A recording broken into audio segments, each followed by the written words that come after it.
Hi, my name is Dave Caissy. I'm founder of the Innovation Leaders Club. In this video, we'll be looking at how we can implement business management into the innovation program. We'll have this is a series of video that we had back from the team that we had in 2024 for the Innovation Leaders Club, and discussing the business management, we'll have two videos. So the first one is more like a philosophical video, while the other one will be more like a quantitative, how you build numbers around innovation problem. So let's have a look at this first video. And so just to give you an idea how we can better manage innovation using innovation program, let's look at a metaphor. So in this context, you manage a company with a plan that has five production line. So the production lines are they're full, like it's and a fully optimized. It runs 24 hours, 7 days a week. The lean was implemented. So every line delivers sales for $10 million. So it's five lines. So you make revenue for that plan of $50 million. So you're very happy. It's profitable. And then there's an opportunity. There's a client comes with a new order of $10 million with higher margin than your average product that you have. The question is, what would you do? And so I'm sure you would find solution. You would say, maybe I would subcontract some part of the production process so I would get the higher value at the end. Maybe I'll become more an integrator. You'll increase your building size to add a production line, because every production line delivers 10 million and you have a 10 million contract.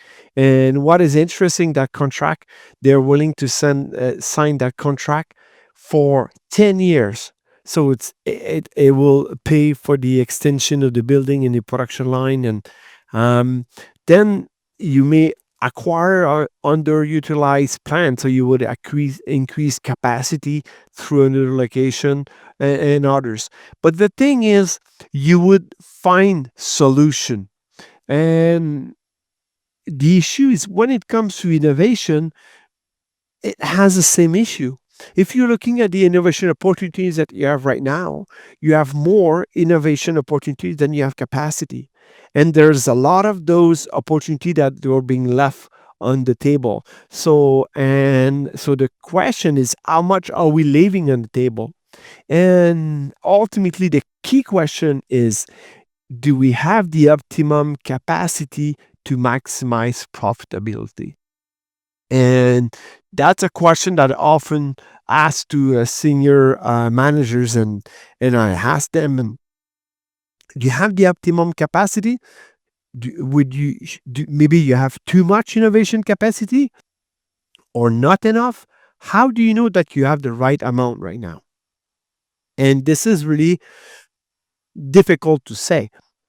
And we have to really look at it like we would be looking at sales coming from clients, because ultimately innovation will bring additional revenue, and those revenue will be there for multiple years. And if you do things right, those revenue of innovation should have higher margin. So exactly like the opportunities I was talking to earlier.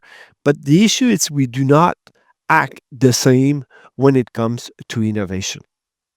So let's make a parallel, and this is where it gets more philosophical, for the Maslow pyramid. So if you look at the different needs, so there's the physiological needs, safety needs, belongingness and love needs, esteem needs, ultimately self-actualization. So if you really look at, there are three categories: the basic needs, psychological needs, and ultimately self-fulfillment needs. When it comes to innovation, it's the same. There's one thing that have created, no one talks about it, but I think it's pretty cool to look at it that way, to look at the Maslow Pyramid of Innovation. So let's look at what it is. So the basic needs that you have, it's really the tactical innovation. Things that you have to do to keep the business going. Let's say there's components that are going to become obsolete, so there's upgrade that needs to be done. There's issues that need to be fixed. Those require effort, and in most cases, it will not add additional sales. In most cases, is people will call that the cost of being in business. But the problem is if you do spend most of your effort there, ultimately you're not growing the business. And it's like for human, if you spend most of your time there, you're stuck in the basic needs and you're not ever become self-fulfilled. So then there's the if we move up, there's strategic innovation midterm program. Oh, you see, we're talking about program here. While in the tactical, we really were talking about projects. So here in the strategic, we're talking about program, and we're talking about program, but mainly in the current market. But if we keep going up, then we're going to get into the long-term program into the adjacent market. And this is why it gets interesting. Adjacent market means it's not the new current market, so you're not cannibalizing any sales. But because it's adjacent, you can leverage what you know right now to reuse it. So we really try to innovate in something that is very different from what we do, because ultimately most of the time that when we invest there, it will be either too costly or we we're likely to fail. So let's look at the Maslow Pyramid of Innovation. And so obviously, when you're more tactical, you're more reactive, like suppliers that is pushing you in obsolescence, customers that asking you to fix something. There's a customer that need to personalize something. Like you see, like you have to react. Well, when you move up into the pyramid, you become more proactive. You mastering your innovation strategy. So while you're tactical, you're reactive to the market, and every year you're using resources to fulfill something that ultimately will not bring innovation to a level of we can say that we're growing through innovation. So, and if you want to bring innovation to the table of discussion, like acquisition, like expanding plans that we were looking earlier, those require high investment, but you have to prove that innovation provides net growth. And if you're not proving this, then ultimately you're being seen as a cost center. So you have to move away from that. So let's have a look at the business opportunity. If I look at the margin and sales cannibalization, and so with the tactical, sometimes I may get higher margin, or I would prevent margin to decrease. So that's why I give it like a +5 here. And maybe sometime we can get a little bit of a new sales, so cannibalization between 50 to 100. So, but I guess most of the time it's closer to 100. So it will not provide new sales.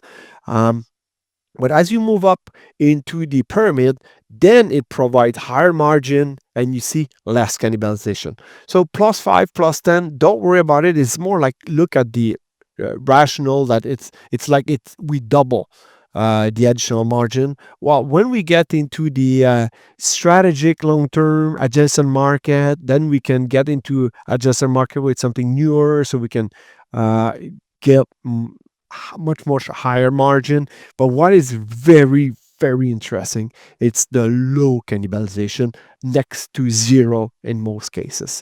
So what it means, it's every sale that you make, those become top line additional or slash incremental sales to the organization. So then you can really show without any doubt that the organization is growing through innovation. So let's look at the so how do you go up the pyramid? But ultimately, when it comes to innovation, it's people that innovate. Even though if you use AI to support, but ultimately it's the people and your ecosystem. Because this is why I'm using full-time equivalent, not necessarily it counts because you may use capacity from a research center, from your suppliers, from your partners, from your client, that you may add them into your full-time equivalent. So let's have a look at let's say you have 8 full-time equivalent and 6.5 out of 8 will be used in tactical. So to stay in business, stay relevant. And you can have FT and a half into the strategic, but you see it's very limited. Like you work with your ecosystem, your suppliers, your partners, your research centers support you, and you able to increase by 50% your capacity without adding any headcount to your team. Also, full-time equivalent means maybe there are some people that they were supposed to innovate, but they were busy doing something else, and you manage to get them back to innovation so you increase without adding headcounts. But you see, we moved from the tactical 6.5 to 8 because 6.5 was not even enough. So, but we wanted to do a little bit of innovation into the more midterm, but it was limited. But 8 would be like the perfect number. So you really meet all the needs for the tactical. But what is interesting is when you move up to the strategic, you double from 1.5 to 3. And when you go up the pyramid, then you may start putting a foot into the long-term adjacent market. But because you have optimized your ecosystem, your internal resources, and you show that if you get more capacity, you will go up in the pyramid. You convince your the management that we should go up to 20 FTE, including a little bit additional budget to use more external resources, but additional income and count internally. So you see, we move the 8 will still stay 8 for the tactical, but when we move into the midterm program, we double, but when we go into the adjacent market, it's like 6 times. And those will become new sales. Those will have no cannibalization, a higher margin. And that's where you're really going to be talking about innovation as a business opportunity, and you will use program to get there. So let's have a look at an example with a club member, Royer. They make boots. They are based in Quebec, so it's a medium enterprise, and they have multiple patents, and they supply the Canadian Armed Forces since 2015. So if we look at the Maslow Pyramid, that would be like to innovate into the soil of the boots. Like you have to stay relevant. And if you're not relevant, then you should moving away from that business. And so that's why you keep doing but ultimately people will not come to you specifically because there's a new sale. Like because you have sold or it's still relevant, then uh, the salesperson will say, "Oh yeah, Royer, they're good boots." But if you haven't worked on the soles for like 25 years, they will say, "Royer was good boots, but now they're really out of date, and you should not buy that." So you see, you're not adding sales, but you stay in business, you stay relevant. But if you really want to add sales, you have to go up. So it comes from a utility patent that they have filled, and that's interesting because it's a hammer boot. So people use often their foot to push, let's say, to like in the building or construction industry, working with let's say for landscape um, products, and you're trying to push blocks and things, like you push with your hands, but they often use their feet as well. So but if you push at the end, if you kind of use the boot as a hammer, like the toes that gets the hit, and it's not designed for that. But this product will be designed for that, so the full pressure gets to the overall boots, and ultimately it becomes a tool. So, and would you sell more? Would you uh, uh, steal sales from competition because you have that boost? Probably, maybe not 100%, but there's probably new sales in that much more than the new sales. But you see, you cannot do that if you haven't fulfilled the tactical. But but it's the growth is not as growth if you would get into, let's say, for the gloves with protecting steel hammering like the toe of a boot, but within a glove. So you're adjusting, you're still in the protection market, but you have very a new product. And because you have a brand, you're being known, you have a distribution network. So ultimately you can leverage all of that. And it's not because people will be buying glove, protective glove, that they will not be buying boots. Okay. So you see, it's not cannibalizing any sales. But to get there, you need resources. And that's what is the key to get there. And ultimately, this is one thing that needs to be looked at if we really want to use innovation as a business opportunity. We have to ensure that we go up the ladder and we can get those resources, that capacity to go beyond the tactical innovation. As long as you get stuck in the tactical, you're never gonna see innovation as a business opportunity. And this is something that you have to work on and to be able to manage if you want to bring business to the innovation in your organization. So I hope you like that video. Looking forward to see you in the next one.